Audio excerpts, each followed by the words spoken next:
दोस्तों एक बार फिर से मैं आपके लिए AIMS-CRE-5 form fill up 2026 apply online process की अपडेट लेके आ चुके हैं। किस तरह से आप AIIMS common recruitment exam CRE-5 के लिए अपने फॉर्म अप्लाई कर सकते हो। वेरियस पोस्ट के लिए 1484 वैकेंसीज निकली है। स्टेप बाय स्टेप कंप्लीट जानकारी आपको इस वीडियो में दी जाएगी। लास्ट डेट ऑनलाइन आवेदन करने की 3 जुलाई 2026 है। कुछ ही दिन शेष रह गए हैं। लास्ट डेट की न्यू अपडेट है। आप जल्द से जल्द अपना फॉर्म अप्लाई कर ले। फॉर्म अप्लाई करते समय अगर आपके सामने कोई भी टेक्निकल प्रॉब्लम आ रही है तो उसका हल भी आपको इस वीडियो में मिल जाएगा। आवेदन करते समय आपको कोई भी ऐसी गलती या फिर मिस्टेक नहीं करनी होगी जिसको करने से आपका एप्लीकेशन फॉर्म भी रिजेक्ट हो सकता है। फॉर्म अप्लाई करते समय आपको कुछ महत्वपूर्ण जनरल इंस्ट्रक्शंस को ध्यान में रखना होगा, तभी आपका एप्लीकेशन फॉर्म सक्सेसफुली सबमिट हो पाएगा। आवेदन करते समय आप अपना रजिस्ट्रेशन कैसे करोगे, कैसे कॉन्टैक्ट डिटेल, पर्सनल डिटेल या फिर अदर डिटेल आपको फिल करनी होगी, कैसे आप अपना वेरिफिकेशन करोगे, पासवर्ड क्रिएट आप कैसे करोगे, डॉक्यूमेंट सिग्नेचर फोटोग्राफ कैसे और कितने केबी में आपको अपलोड करने होंगे, फीस पेमेंट करते हुए रजिस्ट्रेशन से लेकर प्रिंट तक आप कैसे अपना फॉर्म अप्लाई करोगे। पूरी जानकारी के लिए आपको ये वीडियो शुरू से लेके एंड तक बिना स्किप किए हुए देखनी होगी। इस वीडियो को पूरा देखने पर ही आपके सभी सवाल और डाउट क्लियर होंगे। तो चलिए दोस्तों, बिना कोई वक्त गंवाए शुरू करते हैं AIMS-CRE-5 फॉर्म फिलअप की पूरी जानकारी। फॉर्म भरने से पहले आपको सबसे पहले हमारी वेबसाइट IND सरकारी नौकरी के इस पेज पर विजिट करना होगा, जिसका लिंक आपको नीचे description plus first comment box में मिल जाएगा। और हमारे इस पेज पर विजिट करके आप यहां से AIMS-CRE-5 का फॉर्म अप्लाई कर सकते हो। All India institute of medical science एम दिल्ली की ओर से नोटिफिकेशन रिलीज कर दिया गया है। कॉमन रिक्रूटमेंट एग्जाम CRE-5 के लिए नोटिफिकेशन रिलीज किया गया है। ग्रुप बी ग्रुप सी की पोस्ट है। इसमें UDC steno OT assistant, AEJE MTS lab attendant और भी अन्य वेरियस पोस्ट निकली हुई है, जिनके लिए 1484 वैकेंसीज निकली है। लास्ट डेट ऑनलाइन आवेदन करने की 3 जुलाई 2026 है। कुछ ही दिन शेष रह गए हैं। 10वीं 12वीं डिग्री डिप्लोमा धारक अप्लाई कर सकते हैं। पोस्ट वाइज क्वालिफिकेशन आप नोटिस से चेकआउट कर ले। 18 से 35 वर्ष आयु सीमा है। जनरल OBC के लिए 3000 रुपये, SC ST EWS के लिए 2400 रुपये फीस है। PWD को फीस जमा नहीं करनी होगी। ऑनलाइन मोड से आप फीस पेमेंट करोगे। Stage first online examination, stage second skill test, stage third document verification के आधार पे आपका सिलेक्शन होगा। ऑनलाइन आप ऑल इंडिया से अप्लाई कर सकते हो। aimsexams.ac.in पोर्टल से ये इसकी ऑफिशियल वेबसाइट है। इंपोर्टेंट लिंक सेक्शन के अंतर्गत ऑफिशियल नोटिफिकेशन PDF लिंक पर क्लिक करके यहाँ से आप PDF डाउनलोड कर सकते हो। यहाँ पर आने के बाद आपको एडवर्टाइजमेंट की इस टैब पर क्लिक करना होगा। इस टैब पर आप जैसे ही क्लिक करोगे आपके सामने आपकी PDF ओपन हो जाएगी।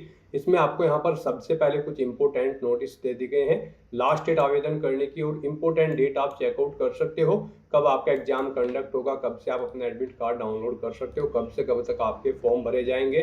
साथ ही साथ अलग अलग एम्स के लिए यहाँ पर वेबसाइट आपको दे दी गई है। एप्लीकेशन प्रोसेस आप यहाँ से चेकआउट कर सकते हो। सभी जनरल गाइडलाइंस आपको यहाँ पर इसमें प्रोवाइड करा दी गई है। कंप्लीट एलिजिबिलिटी क्राइटेरिया भी आपको डिटेल में यहाँ पर प्रोवाइड करा दिया गया है। आप पोस्ट वाइज यहाँ पर एजुकेशनल क्वालिफिकेशन की डिटेल, एज लिमिट की जानकारी चेकआउट कर सकते हो। साथ ही साथ यहाँ पर आपको कंप्लीट क्राइटेरिया देखने को पोस्ट वाइज मिल जाएगा, तो आप यहाँ से चेकआउट कर ले।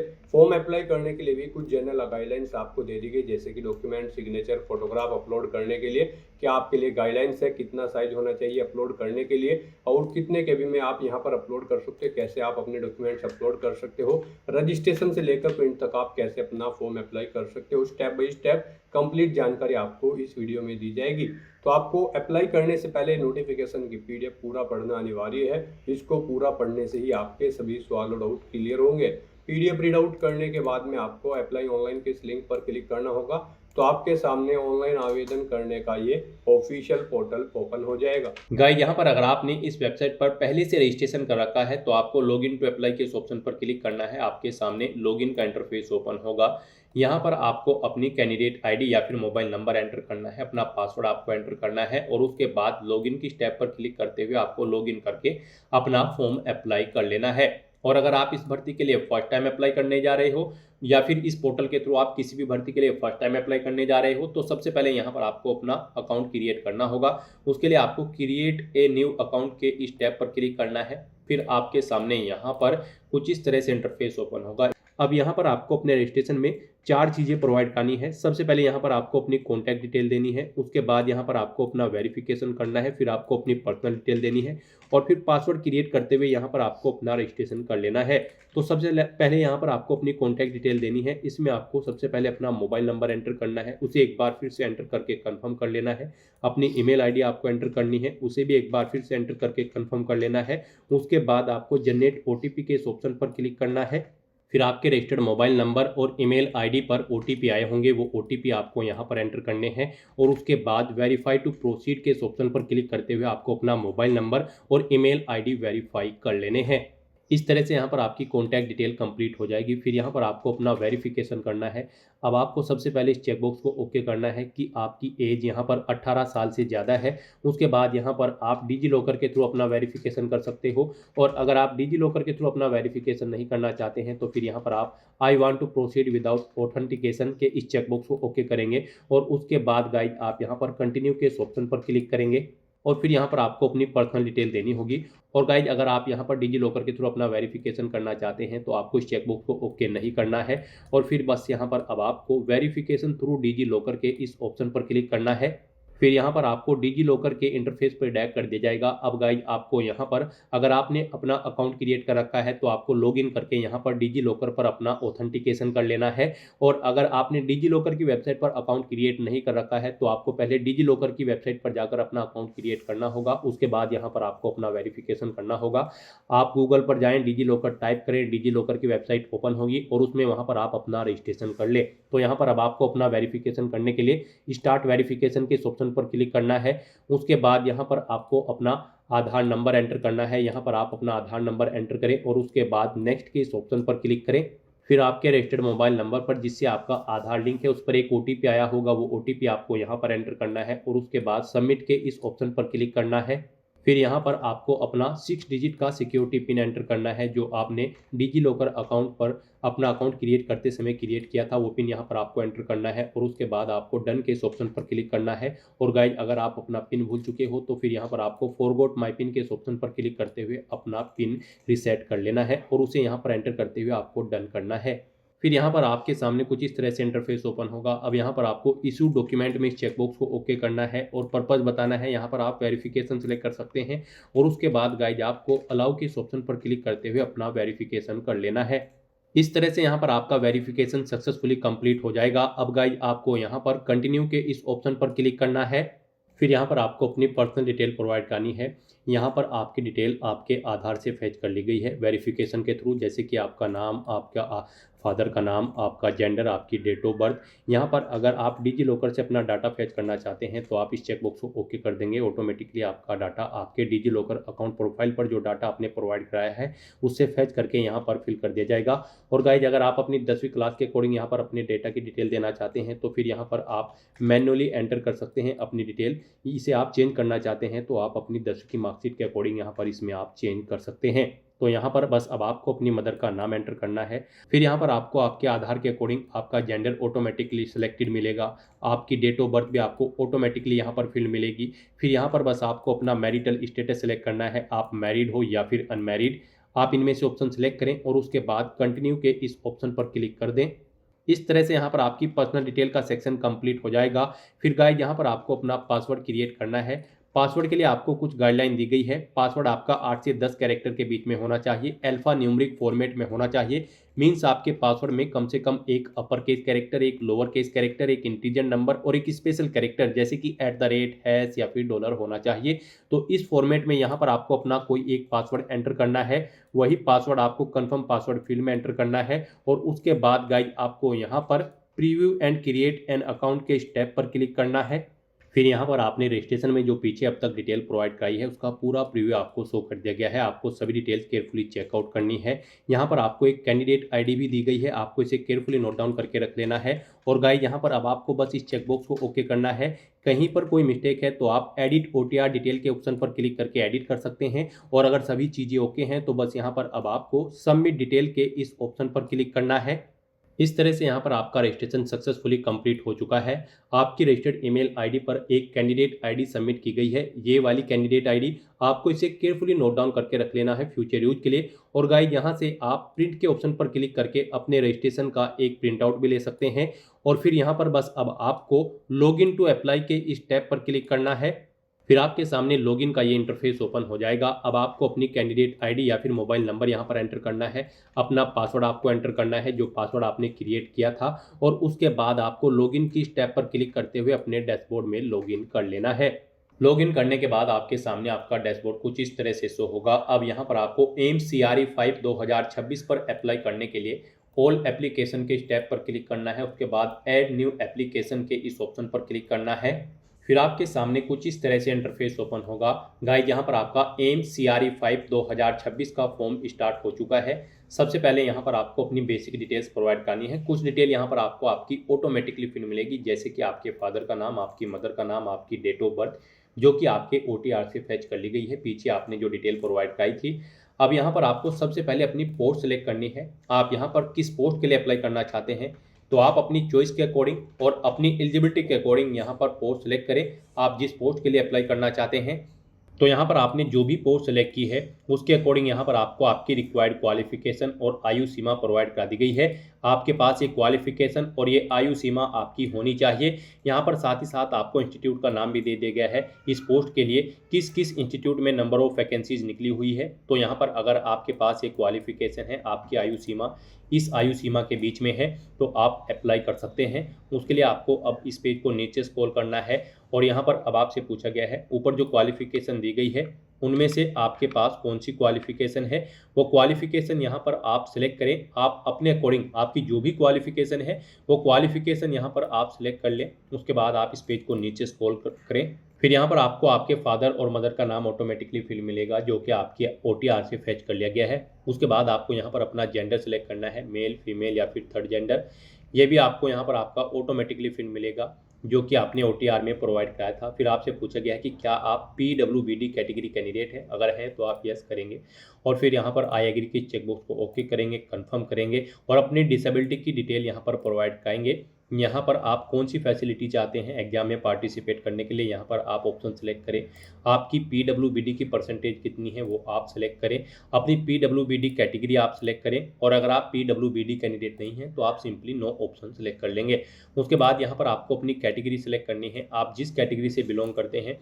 फिर यहाँ पर आपको पूछा गया है कि क्या आपके पास कैटेगरी सर्टिफिकेट है, अगर है तो वो किस डेट को इशू हुआ है। अगर आप रिजर्व कैटेगरी से बिलोंग करते हैं तो वो डेट आप देंगे। और अगर आप जनरल कैटेगरी कैंडिडेट हैं तो फिर यहाँ पर आपको अपने सर्टिफिकेट की डिटेल नहीं देनी होगी। फिर यहाँ पर आपको अपनी नेशनलिटी सेलेक्ट करनी है, अपना स्टेट आपको सेलेक्ट करना है, आप जिस स्टेट से बिलोंग करते हैं। कोई एक ID प्रूफ यहाँ पर आपको सिलेक्ट करना है जो आपके पास है, जैसे कि पैन कार्ड, ड्राइविंग लाइसेंस, आधार कार्ड, पासपोर्ट या फिर EPIC कार्ड या फिर वोटर ID कार्ड। आप अपने अकॉर्डिंग कोई भी ऑप्शन सेलेक्ट करें, उसका नंबर यहाँ पर आप प्रोवाइड कराएं। फिर आपसे पूछा गया है कि क्या आप एक सर्विसमैन हैं या फिर कमीशन्ड ऑफिसर हैं, अगर हैं तो आप यस करेंगे। और फिर उसकी डिटेल यहाँ पर आप प्रोवाइड कराएंगे, जैसे कि आपने यहाँ पर किस आर्म फोर्स में सर्विस की है उसका नाम यहाँ पर आप देंगे। आप कमीशन्ड ऑफिसर थे या फिर किसी और जो भी डिपार्टमेंट में आपने सर्विस की है उस आर्म फोर्सेस का नाम यहाँ पर आप देंगे। सर्विस आपने कब से स्टार्ट की थी वो डेट आप सेलेक्ट करेंगे, कब जॉब छोड़ी है वो डेट आप सेलेक्ट करेंगे। इनके अकॉर्डिंग यहाँ पर आपकी सर्विस की लेंथ कैलकुलेट करके आपको शो कर दी जाएगी। उसके बाद यहाँ पर गाइज, अगर आप एक सर्विसमैन या कमीशन ऑफिसर नहीं है तो आप सिंपली यहाँ पर नो ऑप्शन सेलेक्ट कर लेंगे। फिर यहाँ पर आपको इस पेज को नीचे स्क्रॉल डाउन करना है और इसमें आपसे पूछा गया है कि क्या आप गवर्नमेंट के रेगुलर सर्वेंट है, अगर हैं तो आप यस करेंगे और उसकी डिटेल प्रोवाइड कराएंगे, जैसे कि इंस्टीट्यूट या ऑर्गेनाइजेशन का नाम जिसमें आप कार्यरत है, ऑर्गेनाइजेशन का टाइप सेलेक्ट करेंगे, जॉब का स्टेटस बताएंगे, यहाँ पर पोस्ट का नाम आप देंगे, कब से कब तक आपने यहाँ पर जॉब की है वो डेट आप सेलेक्ट कर लेंगे। और गाइज, अगर आप यहाँ पर गवर्नमेंट सर्वेंट नहीं है तो आप सिंपली नो ऑप्शन सेलेक्ट कर लेंगे। उसके बाद आपसे पूछा गया है कि क्या आप यहाँ पर एम्स के एम्प्लॉय हैं या एम्स के किसी इंस्टीट्यूट के एम्प्लॉय हैं। अगर आपने यहाँ पर एम्प्लॉय हैं तो आप यस करेंगे और फिर एम्प्लॉयमेंट का टाइप सेलेक्ट करेंगे, इंस्टीट्यूट का नाम देंगे, किस एम्स में आप कार्यरत हैं और यहाँ पर अपॉइंटमेंट डेट आप सेलेक्ट करेंगे, नहीं है तो आप सिंपली नो ऑप्शन सेलेक्ट करेंगे। अपना मैरिटल स्टेटस उसके बाद आपको सेलेक्ट करना है, आप मैरिड हो या फिर अनमैरिड, ये भी आपको ऑटोमेटिकली सिलेक्टेड मिलेगा जो कि आपने OTR में सेलेक्ट किया होगा। फिर यहाँ पर आपसे पूछा गया है कि क्या आपके पास ऑर्डिनरी डोमिसाइल है, स्टेट जम्मू और कश्मीर का अगर है तो आप यस करेंगे, नहीं तो नो ऑप्शन सेलेक्ट करेंगे। उसके बाद आपको इस पेज को नीचे स्क्रॉल डाउन करना है। फिर आपसे पूछा गया कि क्या आप यहाँ पर सर्विस क्लर्क है आर्म फोर्सेज में, अगर है तो यस करेंगे, नहीं तो नो ऑप्शन सेलेक्ट करेंगे। फिर आपसे पूछा गया है आप यहाँ पर किसी ऑपरेशन के दौरान यानी कि किसी दूसरे देश से अगर लड़ाई हो रही थी, कोई ऑपरेशन यहाँ पर कंडक्ट हुआ था, उसमें आप यहाँ पर डिसेबल्ड हुए हैं, कोई आपको यहाँ पर डिसेबिलिटी है, अगर है तो आप यस करेंगे, नहीं तो नो ऑप्शन सेलेक्ट करेंगे। उसके बाद आपको इस पेज को नीचे स्क्रॉल करना है। फिर यहाँ पर आपको आपकी डेट ऑफ बर्थ ऑटोमेटिकली फिर मिलेगी जो कि आपकी OTR से फेच कर ली गई है। उसके बाद गाइज आपको परमानेंट एड्रेस के इस ऑप्शन पर क्लिक करना है और यहाँ पर अब आपको अपना परमानेंट एड्रेस एंटर करना है। यहाँ पर आप पहले कंट्री सिलेक्ट करें, उसके बाद अपना स्टेट सिलेक्ट करें। फिर गाइज यहाँ पर आपको अपनी सिटी सिलेक्ट करनी है, उसके बाद आपको अपनी सिटी का पिन कोड देना है और फिर यहाँ पर आपको अपना एड्रेस एंटर कर देना है। उसके बाद यहाँ पर आपको अपना पोस्टल एड्रेस देना है। यहाँ पर आप पोस्टल एड्रेस के इस ऑप्शन पर क्लिक करेंगे और यहाँ पर भी आप अपना पोस्टल एड्रेस एंटर कर देंगे। और अगर आपका पोस्टल एड्रेस आपके परमानेंट एड्रेस के अकॉर्डिंग सेम होगा तो आप इस चेकबॉक्स को ओके कर देंगे, ऑटोमेटिकली आपका पोस्टल एड्रेस आपके परमानेंट एड्रेस के अकॉर्डिंग यहाँ पर फिल हो जाएगा। इस तरह से यहाँ पर आपको अपनी ये बेसिक डिटेल्स प्रोवाइड करनी है और उसके बाद फिर आपको सेव एंड नेक्स्ट के इस ऑप्शन पर क्लिक करना है। नेक्स्ट यहाँ पर आपको अपनी एजुकेशनल क्वालिफिकेशन की डिटेल प्रोवाइड करनी है। गाइज आपने पीछे जो पोस्ट सेलेक्ट की है उसके अकॉर्डिंग यहाँ पर जो भी उस पोस्ट की रिक्वायर्ड एजुकेशनल क्वालिफिकेशन है वो डिटेल यहाँ पर आपको देनी है। तो आप अपनी क्वालिफिकेशन की डिटेल अब यहाँ पर देंगे। सबसे पहले यहाँ पर आपको बोर्ड या फिर आपको डिग्री का नाम देना है जो डिग्री आपके पास है। उसके बाद आपको अपना सब्जेक्ट, डिसिप्लिन या फिर टाइटल देना है जिसमें आपने अपनी डिग्री पास आउट की है, अगर डिग्री रिक्वायर्ड है। फिर आपको यूनिवर्सिटी, इंस्टीट्यूट या कॉलेज या फिर बोर्ड का नाम देना है जिससे आपने अपनी 10वीं 12वीं या फिर आपने अपनी ग्रेजुएशन कर रखी है, तो यहाँ पर आप यूनिवर्सिटी का नाम दें। उसके बाद आपको प्लेस ऑफ यूनिवर्सिटी यहाँ पर देना है जिससे आपने अपनी ग्रेजुएट डिग्री या फिर पोस्ट ग्रेजुएट डिग्री या कोई भी डिग्री जो पोस्ट के लिए रिक्वायर्ड है वो यहाँ पर आपको देना है, place of university. Passing date यहाँ पर आपको सिलेक्ट करनी है, कितने % मार्क्स आपने ऑब्टेन किए हैं वो यहाँ पर आपको एंटर करना है। उसके बाद यहाँ पर आपको अपनी एजुकेशनल क्वालिफिकेशन का डॉक्यूमेंट अपलोड करना है। आपका ये डॉक्यूमेंट PDF फॉर्मेट में होना चाहिए, 2 MB से कम यहाँ पर आपका ये डॉक्यूमेंट होना चाहिए। तो अपना ये सर्टिफिकेट अपलोड करने के लिए, अपना एजुकेशनल सर्टिफिकेट अपलोड करने के लिए यानी कि जिस पोस्ट के लिए आप अप्लाई कर रहे हैं उसके लिए जो रिक्वायर्ड क्वालिफिकेशन है उसकी डॉक्यूमेंट यहाँ पर आपको अपलोड करने हैं। उसके लिए आप click here to upload your document के इस ऑप्शन पर क्लिक करेंगे, फाइल को सेलेक्ट करेंगे और अपना एजुकेशनल क्वालिफिकेशन का सर्टिफिकेट या फिर डॉक्यूमेंट या फिर मार्कशीट आप यहाँ पर अपलोड कर देंगे। इस तरह से यहाँ पर आपको अपनी क्वालिफिकेशन की डिटेल देनी है और फिर आपको सेव एंड ऐड क्वालिफिकेशन के इस ऑप्शन पर क्लिक करना है। इस तरह से यहाँ पर आपकी क्वालिफिकेशन सक्सेसफुली ऐड हो जाएगी। इस तरह से यहाँ पर आप अपनी 10वीं 12वीं ग्रेजुएशन, पोस्ट ग्रेजुएशन, डिग्री या फिर डिप्लोमा जो भी जिस पोस्ट के लिए रिक्वायर्ड क्वालिफिकेशन है वो यहाँ पर आप 1 by 1 करके ऐड कर देंगे। उसके बाद गाइड यहाँ पर आपको अपने रजिस्ट्रेशन की डिटेल देनी है। अगर आपने रजिस्ट्रेशन करा रखा है किसी पोस्ट के लिए, रजिस्ट्रेशन रिक्वायर्ड है यहाँ पर रिलेवेंट बॉडी के अंतर्गत, तो आप यहाँ पर यस करेंगे और अपने रजिस्ट्रेशन की डिटेल देंगे जैसे कि रजिस्टर्ड एज, आपने किस तौर पर रजिस्ट्रेशन कराया हुआ है, अपना रजिस्ट्रेशन नंबर यहाँ पर देंगे, स्टेट का नाम देंगे जिसमें आपने रजिस्ट्रेशन कराया हुआ है, इशू डेट देंगे आप अपने रजिस्ट्रेशन की, कब आपको आपका रजिस्ट्रेशन नंबर इशू हुआ है, किस अथॉरिटी ने यहाँ पर आपको रजिस्टर किया है उसका नाम देंगे और फिर अपना रजिस्ट्रेशन सर्टिफिकेट यहाँ पर आप अपलोड करेंगे। PDF फॉर्मेट में आपको अपलोड करना है, 2 MB से कम इसका साइज होना चाहिए। आप click here to upload your document के ऑप्शन पर क्लिक करेंगे और अपना रजिस्ट्रेशन सर्टिफिकेट यहाँ पर आप अपलोड कर देंगे।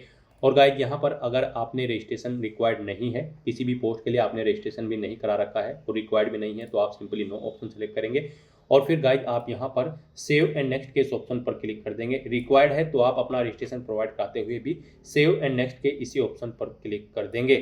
नेक्स्ट यहाँ पर आपको अपने एक्सपीरियंस की डिटेल प्रोवाइड करनी है। अगर किसी पोस्ट पर अप्लाई करने के लिए एक्सपीरियंस रिक्वायर्ड है तो आप यस के इस ऑप्शन पर क्लिक करेंगे, अपने एक्सपीरियंस की डिटेल यहाँ पर देंगे और अगर रिक्वायर्ड नहीं है तो आप नो ऑप्शन सेलेक्ट करेंगे और सेव एंड नेक्स्ट के ऑप्शन पर क्लिक कर देंगे। मान लीजिए किसी पोस्ट के लिए यहाँ पर एक्सपीरियंस रिक्वायर्ड है तो आप यस करते हैं। तो फिर यहाँ पर आपको ऑर्गेनाइजेशन का नाम देना है, जिस ऑर्गेनाइजेशन में आपने काम किया है, आपको उसमें काम करने का एक्सपीरियंस है। पोजीशन का नाम देना है, यानी कि पोस्ट का नाम, जिस पोस्ट पर आप कार्यरत थे। एम्प्लॉयमेंट टाइप सेलेक्ट करना है, आप रेगुलर बेस पर थे, कॉन्ट्रैक्ट पर या फिर टेम्परेरी, आप अपने अकॉर्डिंग ऑप्शन सेलेक्ट करेंगे। स्टार्टिंग डेट बताएंगे जब से आपने जॉब स्टार्ट की थी। आप बताएंगे क्या आप करंट में भी कार्यरत हैं, तो यहाँ पर आपको नो ऑप्शन सेलेक्ट करना है। फिर यहाँ पर आपको बताना है आपने कब अपनी जॉब छोड़ी थी। इन डेट के अकॉर्डिंग यहाँ पर आपकी सर्विस कैलकुलेट करके आपको शो कर दी जाएगी। नेचर ऑफ ड्यूटी यहाँ पर आप एंटर कर दें और फिर यहाँ पर आप अपना एक्सपीरियंस सर्टिफिकेट भी अपलोड कर दें। ये आपको पीडीएफ फॉर्मेट में अपलोड करना होगा, 2 MB से कम इसका साइज होना चाहिए। आप click here to upload your document के ऑप्शन पर क्लिक करेंगे, फाइल को सेलेक्ट करेंगे और अपना एक्सपीरियंस सर्टिफिकेट यहाँ पर अपलोड कर देंगे। और उसके बाद आप सेव एंड ऐड एक्सपीरियंस के ऑप्शन पर क्लिक करते हुए अपना एक्सपीरियंस यहाँ पर ऐड कर देंगे। एक से ज़्यादा जगह वर्किंग एक्सपीरियंस है तो आप दोबारा से यही डिटेल्स प्रोवाइड करते हुए अपने दूसरे एक्सपीरियंस की डिटेल भी यहाँ पर आप 1 by 1 करके ऐड कर सकते हैं। तो इस तरह से यहाँ पर आपको अपने एक्सपीरियंस की डिटेल प्रोवाइड कर देनी है अगर आपको एक्सपीरियंस है। और फिर गाइज आपको यहाँ पर सेव एंड नेक्स्ट के इस ऑप्शन पर क्लिक करना है। नेक्स्ट यहाँ पर आपको अपनी एग्जामिनेशन स्टेट की प्रेफरेंस देनी है। गाइज यहाँ पर आपको ऑप्शन दिए गए हैं, आप यहाँ पर एम्स CRE 5 2026 एग्जाम में किस स्टेट में पार्टिसिपेट करना चाहते हैं। तो यहाँ पर आप अपने अकॉर्डिंग स्टेट सेलेक्ट करें। आपको यहाँ पर चॉइस दी गई है, आप अपनी चॉइस के अकॉर्डिंग यहाँ पर 3 स्टेट सेलेक्ट कर सकते हैं। उसके बाद यहाँ पर फोर्थ में आपको anywhere in India option select करना है। तो यहाँ पर आप अपनी चॉइस के अकॉर्डिंग 3 स्टेट सेलेक्ट करें जहाँ पर आप एग्जाम में पार्टिसिपेट करना चाहते हैं। जिसे आप फर्स्ट नंबर पर सेलेक्ट करेंगे उसे फर्स्ट नंबर पर प्रेफरेंस दी जाएगी।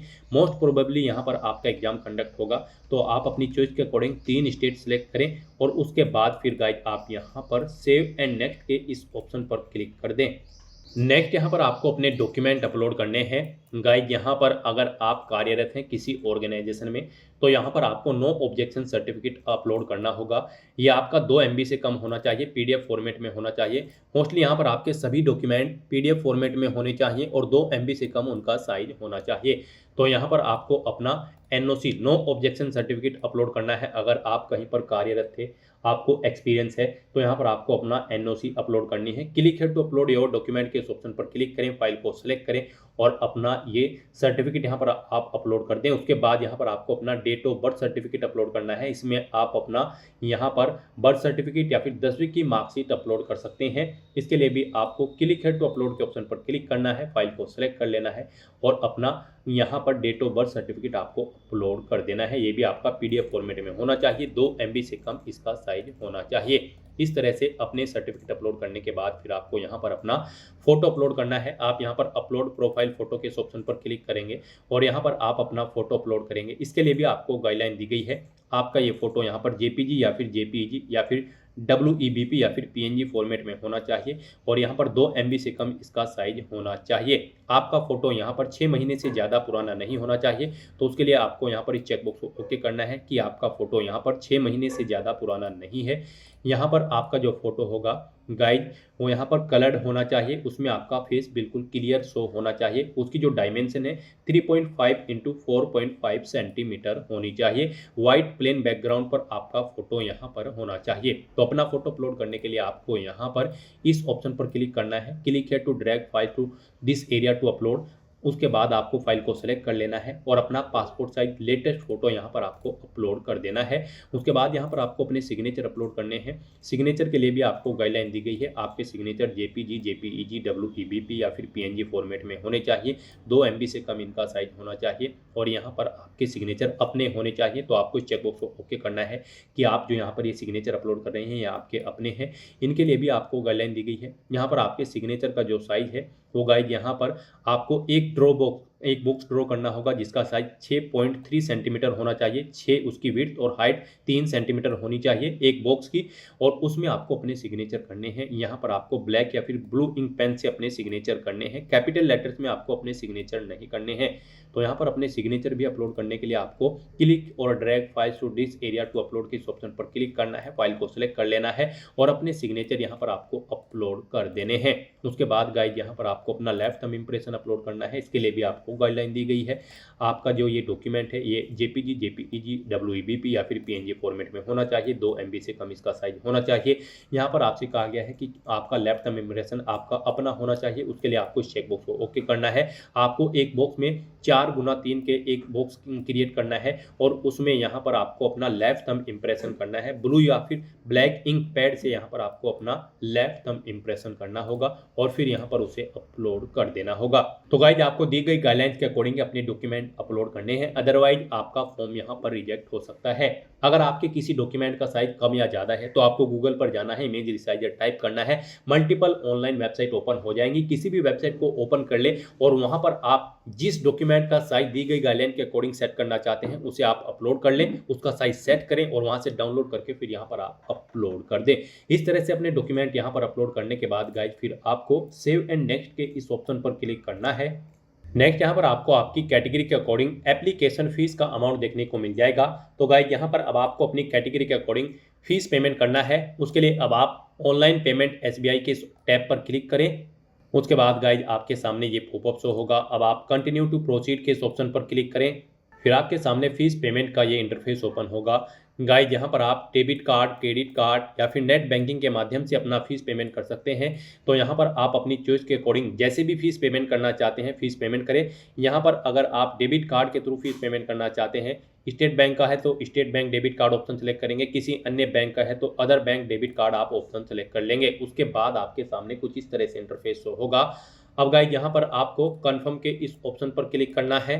उसके बाद आपको एक बार फिर से यहाँ पर कन्फर्म के स्टेप पर क्लिक करना है और यहाँ पर अब आपको अपने कार्ड की डिटेल प्रोवाइड करते हुए अपना फीस पेमेंट करना है। यहाँ पर आप नाम देंगे, जो आपके कार्ड पर आपका नाम अंकित है वो नाम यहाँ पर आप एंटर करें।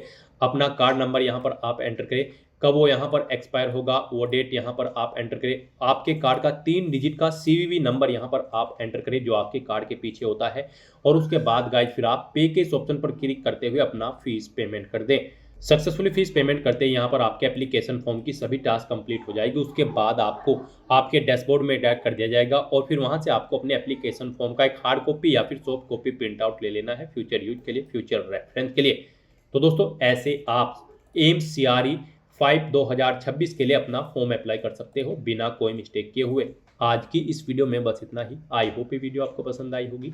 अगर पसंद आई हो तो इसे लाइक और शेयर करें, चैनल पर नए हो तो इसे सब्सक्राइब कर लें। Thanks for watching.